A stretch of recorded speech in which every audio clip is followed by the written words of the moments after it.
Greetings, I'm Jonathan Spirit. I somehow can't make my tree farm yet, and welcome to Modern Skyblock 3 Supershorts.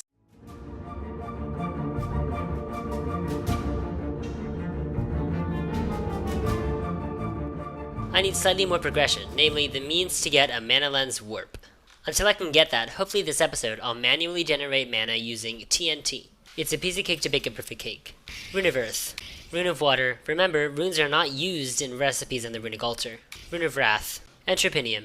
The Entropynnium absorbs power from exploding TNT. If the TNT is in water, it will not generate any power. If the Entropynnium still has mana inside of it, it will not generate any power, and the TNT will destroy blocks. Like what happened just now. Before I continue with Botania, however, I want to tear down my mob farm and replace it with something better. With this mana tablet and this Rod of the Lands, I can make infinite dirt. When you have a mana tablet on your person, that little blue bar on top of the experience bar will tell you about how much mana you have left. I'm gonna make a floor of dirt for this mob farm. One enchantment table. You can shift right click on an enchantment table to find out all the details of the Cursed Earth ritual. This ritual produces Cursed Earth, which spawns mobs very quickly, much stronger, and regardless of how close a player is. At midnight, I can put down the sheep and kill it. Now I can perform the sacrifice. Oh hey, I get an energetic sheep out of that. Good to know. 56 vector plates. Mobs can spawn on all of these blocks. Rune of Air. 1 Hopperhawk. This is too fast for my system to handle, and I honestly don't even know if this Hopperhawk is picking up everything in here fast enough. By the way, a Hopperhawk when placed next to a chest will collect items from near it and put it into the chest. The Rosa Arcana appears to only be effective when there's a hole between it and the experience it wants to collect. With a combustion collector, any item spawned by combustion will enter the combustion collector. Among other things, to make endstone we need diorite, which we can either get from quartz, or from andesite in a mana pool with an alchemy catalyst underneath. Behold, this Rosa Arcana is incredible. I'll use this mana pool as my designated alchemy mana pool. This mess is the ratio I need for 22 endstone. This is a good time to talk about Ender Air. Viewers responded with a resounding yes. However, some people want me to make a recipe for Ender Air, so I'm going to, using endstone, yes, endstone, nebulous hearts, and frozen cores. I have all the nebulous hearts in the world, but for frozen cores, I'd have to automate snowmen. Endstone costs 1800 heat units, so this is going to take a while. 1 endstone alchemy component, 1 quartz amplification component, and 1 endstone condenser, 16 eyes of ender, 4 melons, some chorus fruit, popped chorus fruit, pepper blocks, and an endstone casing, resulting in 4000% efficiency. I don't even need to ore double with this much. Now this is what I call an enormous amount of mana. The terrestrial agglomeration plate will allow me to get something called Terrasteel. It requires all 5 basic runes. Rune of Mana.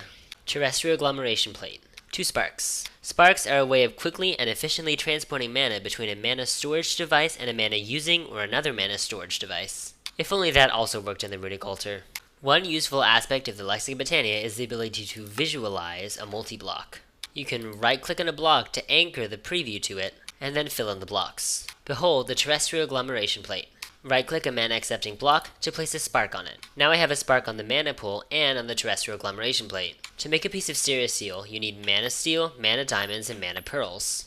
Drop them all on the terrestrial agglomeration plate and stay far away. If you pick the items up while the process is occurring, you will waste all of the mana, and this takes a half a mana pool. Behold. To proceed with Botania, we need to make Terrasteel nuggets, and an Elven Gateway core, and 3 glimmering living wood, and 2 mana pylons, which make Natura pylons. These blocks with living wood form the Alfheim portal, through which no mortal may pass, except for items which have a lifespan of a mere 5 minutes. To open it up, you require a substantial amount of mana, stored in 2 mana pools which are in an 11 by 11 area around the portal. The mana pools must have Natura pylons on top.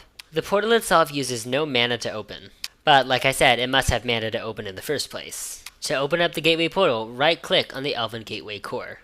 If it doesn't immediately shut, you've succeeded. When you send items through this portal, elves will send items back. To begin our journey into Alphamancy, we can throw our Lexicon Botania into the portal. This opens up several new generating flora, along with, most interestingly, corporea and luminizers. Among other things, a mana pearl can be turned into pixie dust, a mana diamond into dragonstone, and 2 mana steel ingots into 1 elementium. If you throw an item that can't be traded, the elves will take it for granted and give you nothing back. There are some convenience trades in case you throw in something stupid like iron, ender pearls, or diamonds. The elves aren't capricious. Living wood can be turned into dream wood, which when combined with elementium makes an elven mana spreader, a stronger mana spreader. Notably, the Rosa Arcana seems to work more reliably and efficiently with an elven mana spreader. We'll start working with corporea and luminizers next episode. Instead, right now I'd like to work on my tree farm. I've been reading up on designs, and my plan for this is big enough that I'm going to have to make a new level to this island. It looks something like this. It's made with living wood planks, pattern frame living wood, lots of grass and glimmering flowers, and living wood slabs so we don't just see a bunch of dirt on top of us. For this build, I'll need so many flowers with so many different ranges that I'll have to make a Manaseer monocle. Equip it in your bauble slot, and look at a flower to view its range. The flowers for this build will be 2 hopper hawks, 1 or more ranuncarpuses, 1 or more exoflames, lots of endoflames, and a munchdew. Ranuncarpus. Rune of Summer. 1 exoflame. Rune of Gluttony. 1 munchdew. Thanks to this alchemy catalyst, I can now get glowstone easier from redstone. I'll make all of these flowers floating. Dirt in an alchemy catalyst makes coarse dirt. I'll use that coarse dirt in place of 7 pieces of dirt. Why coarse dirt instead of grass? The ranuncarpus will pick up items and place them on all blocks that match the block underneath it. If the ranuncarpus were not floating, it would be the block underneath the block the flower was sitting on. Rotten flesh turns into leather in an alchemy catalyst. 3 item frames. The hopper hawk can be filtered concerning what it picks up using item frames. But where, you ask, will the items actually come from? I'll answer that question in a bit. Saplings that enter this chest will go into the hopper and fall out of the open crate next to the ranuncarpus. What if this floating hopper hawk picks up the saplings too fast? An infestation spore will ensure that the floating hopper hawk takes a little bit before it actually picks up items. 7 mana lenses. 7 bore lenses. A bunch of diluted mana pools which store less mana.